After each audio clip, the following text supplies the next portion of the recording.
Hello, J. Chris here.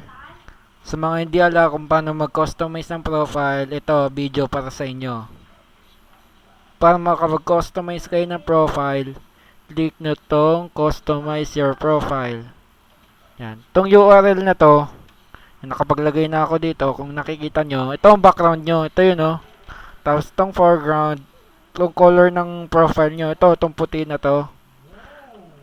Papalitan siya. Kaya gray. Too bad. Apat na color lang pwedeng pagpulian. Tapos itong background, pwede nyo din piliin kung saan siya nakalagay. Ay, center. Kayo nang bahala.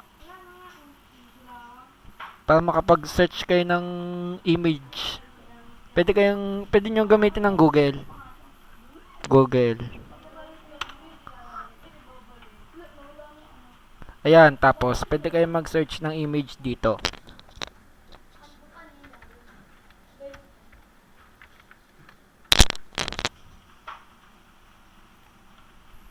Images. For example ay ito na lang. Tapos i-click nyo tong tingnan ng larawan.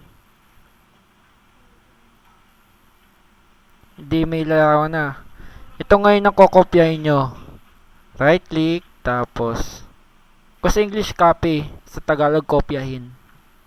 Tapos ipe-paste nyo siya dito.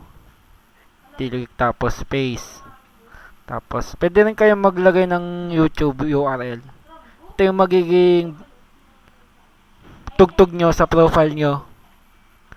Mag-search kayo ng kahit anong video, mga music, tapos kakopy nyo tong URL na to. Pagkatapos i-paste nyo tong URL na yan dito.